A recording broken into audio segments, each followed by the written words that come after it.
Começamos te contando que o juiz Eduardo Fernando Apio, afastado da Lava Jato pelo Tribunal Regional Federal da 4ª Região, recorreu ao Conselho Nacional de Justiça para tentar voltar ao cargo. O magistrado também pediu uma auditoria na 13ª Vara Federal de Curitiba. Os pedidos foram oficializados junto ao Conselho Nacional de Justiça na última sexta pelos advogados que representam o juiz, o Pedro Serrano e também o Rafael Valim, além de Valfrido Vardi. Tanto o recurso quanto o pedido de realização de uma correição extraordinária na 13ª Vara Federal de Curitiba serão analisados pelo Corregedor Nacional de Justiça, que é o Luiz Felipe Salomão. Eduardo Apio foi afastado cautelarmente da 13ª Vara Federal de Curitiba no último dia 22. A decisão foi tomada pelo Conselho do Tribunal Regional Federal da 4ª Região, depois que uma investigação apontou que ele teria acessado um processo ali para ter acesso às informações do filho de Marcelo Malucelli, que é desembargador da Corte de Segunda Instância, e teria feito uma ligação para o filho do desembargador. Nessa ligação foi gravada, inclusive, pelo advogado João Eduardo Barreto Malucelli, que, além de filho do desembargador, é genro do senador Sérgio Moro, e essa gravação aí foi registrada como prova em um boletim de ocorrência por ameaça. Na decisão pelo afastamento de Apio, o TRF4 reforçou que remeteu o áudio à Polícia Federal e que o laudo realizado pela instituição constatou que a voz na ligação era possivelmente de Apio. Com o afastamento do magistrado, quem assumiu provisoriamente a cadeira na 13ª Vara Federal foi a juíza Gabriela Hard. A juíza, entretanto, pediu para deixar o posto ao manifestar interesse em concorrer à remoção para outra sede da Justiça Federal em Florianópolis. Como o concurso interno ainda está em andamento, não dá para saber se ela realmente vai deixar a 13ª Vara Federal de Curitiba. A magistrada tem até hoje para desistir da remoção, caso seja do interesse dela. Depois desse prazo, o processo será julgado pelo Conselho de Administração do TRF da 4ª Região. Tá aí, portanto, né, esse imbróglio jurídico agora que será resolvido pelo Conselho Nacional de Justiça. A verdade é que dentro do judiciário muita gente ainda está incrédula com a situação, né, de um juiz federal passar trotes, ameaçar o filho de um desembargador e um desembargador que estava ligado a casos que esse juiz está julgando. Então, ainda estamos tentando entender o que de fato tem de verdade e o que tem de mentira nessa história. É preciso, né, que se passe a limpo todos os detalhes. Segundo a Polícia Federal, em um relatório de uma perícia, a probabilidade de ser o juiz Apio é muito grande. É por isso que nós temos agora que fazer com que o judiciário julgue o caso rapidamente para que essa história seja esclarecida. Me chamou a atenção aqui, a Bia trouxe as informações, que o advogado do juiz Apio é o Pedro Serrano, é isso, Bia? São 3 advogados ali que estão participando desse caso, entre eles o Pedro Serrano e também o Rafael Valim e o Valfrido Vardi. Só para a gente entender, né, a localização de cada personagem nessa história, o Pedro Serrano é um militante do PT, né? Inclusive tem uma coluna no site oficial do partido, tá aqui aberto, Pedro, pt.org.br, tem lá o Pedro Serrano. Nada contra, cada um professa a ideologia que quiser, que mais gosta, que se sente mais confortável, mas é só pra gente ir localizando os pontos dessa história. Então, o advogado do juiz Apio é um militante do PT. Nesse caso, a gente sempre entende o seguinte: independente simplesmente dos fatos, quem é acusado de algo tão grave, ele precisa garantir que o cargo que ele representa, que as decisões que ele tome, contenham credibilidade. Nesse caso específico, quando você vê ali uma gravação, você tem ali a possibilidade de, no mínimo, um trote. O advogado fala isso: olha, trote não é falsidade ideológica. Eles já começam a trabalhar, começando com uma flexibilização de que realmente pode ter sido ele e que não teria tido nenhuma intenção perniciosa no caso. Mas eu quero voltar lá atrás, Marco, pensando nos contratualistas, em quem estabeleceu ali na ciência política, na filosofia política, as bases para o entendimento. O Estado, o judiciário, toda a capacidade de decisão era baseada exclusivamente na capacidade das pessoas acreditarem que aquilo é justo e de que aquilo tem um grau de imparcialidade. Então o juiz Apio quer voltar, recorreu ao CNJ, derrota, quer assumir de novo. Será que faz algum sentido? E eu não tô aqui culpabilizando ele antes da hora, não. O judiciário vai definir e vai investigar se ele tem culpa.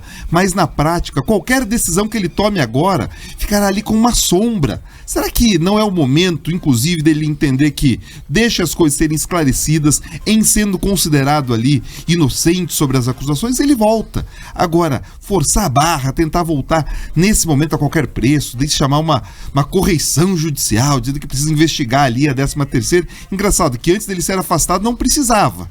Agora que ele foi afastado, precisa.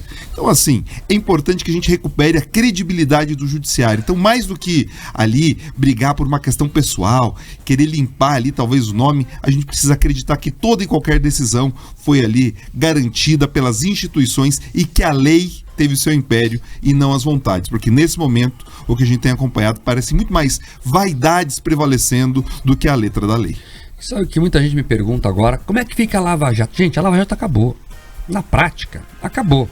Tem lá alguns processos correndo ainda, tem lá algumas questões que são mais para mídia do que jurídicas de verdade. A Lava Jato acabou, faz tempo, ainda no governo Bolsonaro. Então agora é ver como termina ali o pouquinho que restou, mas os processos maiores, as punições mais pesadas já aconteceram e agora é tentar entender o que ficou do Brasil depois da Operação Lava Jato. Começamos te contando que o juiz Eduardo Fernando Apio, afastado da Lava Jato pelo Tribunal Regional Federal da 4ª Região, recorreu ao Conselho Nacional de Justiça para tentar voltar ao cargo. O magistrado também pediu uma auditoria na 13ª Vara Federal de Curitiba. Os pedidos foram oficializados junto ao Conselho Nacional de Justiça na última sexta pelos advogados que representam o juiz, o Pedro Serrano e também o Rafael Valim, além de Valfrido Vardi. Tanto o recurso quanto o pedido de realização de uma correição extraordinária na 13ª Vara Federal de Curitiba serão analisados pelo Corregedor Nacional de Justiça, que é o Luiz Felipe Salomão.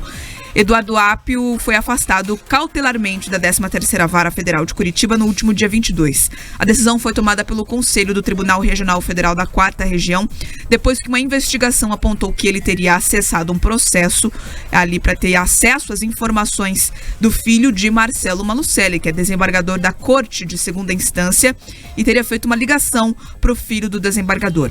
Nessa ligação foi gravada, inclusive, pelo advogado João Eduardo Barreto Malucelli, que, além de filho do desembargador, é genro do senador Sérgio Moro, e essa gravação aí foi registrada como prova em um boletim de ocorrência por ameaça.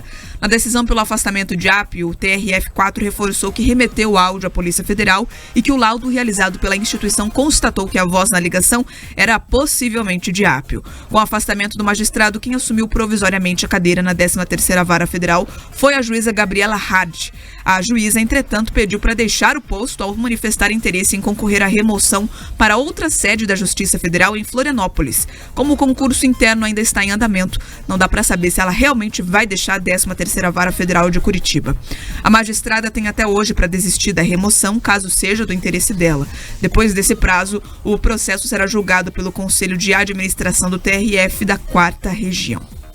Tá aí, portanto, esse imbróglio jurídico agora que será resolvido pelo Conselho Nacional de Justiça.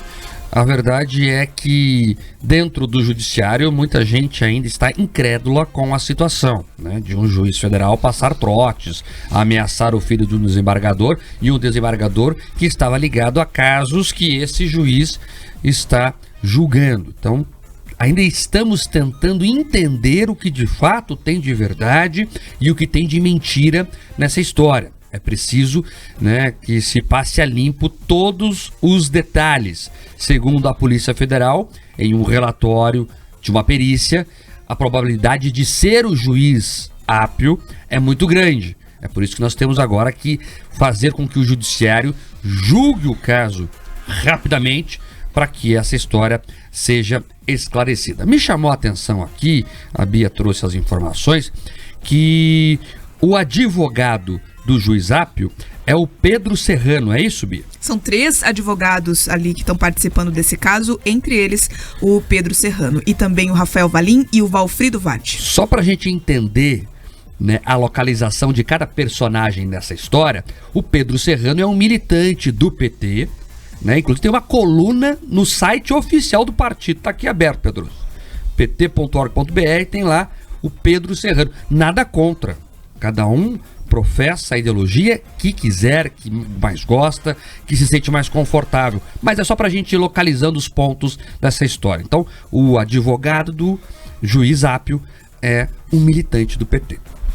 Nesse caso, a gente sempre entende o seguinte: independente simplesmente dos fatos, quem é acusado de algo tão grave, ele precisa garantir que o cargo que ele representa, que as decisões que ele tome, contenham credibilidade. Nesse caso específico, quando você vê ali uma gravação, você tem ali a possibilidade de, no mínimo, um trote. O advogado fala isso: olha, trote não é falsidade ideológica. Eles já começam a trabalhar, começando com uma flexibilização de que realmente pode ter sido ele e que não teria tido nenhuma intenção perniciosa no caso. Mas eu quero voltar lá atrás, Marco, pensando nos contratualistas, em quem estabeleceu ali na ciência política, na filosofia política, as bases para o entendimento. O Estado, o judiciário, toda a capacidade de decisão era baseada exclusivamente na capacidade das pessoas acreditarem que aquilo é justo e de que aquilo tem um grau de imparcialidade.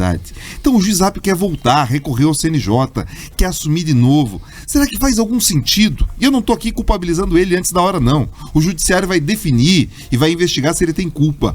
Mas na prática, qualquer decisão que ele tome agora ficará ali com uma sombra. Será que não é o momento, inclusive, dele entender que deixa as coisas serem esclarecidas, em sendo considerado ali inocente sobre as acusações, ele volta. Agora, forçar a barra, tentar voltar nesse momento a qualquer preço, de chamar uma correição judicial, dizendo que precisa investigar ali a 13ª. Engraçado que antes dele ser afastado não precisava.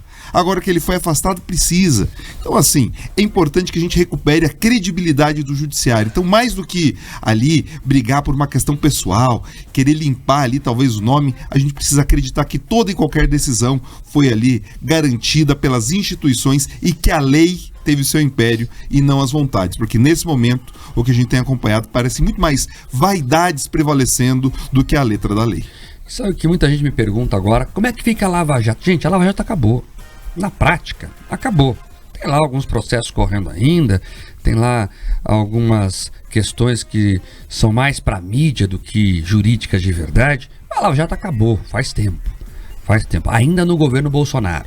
Então agora é ver como termina ali o pouquinho que restou, mas né, os processos maiores, as punições mais pesadas já aconteceram e agora é tentar entender o que ficou do Brasil depois da Operação Lava Jato.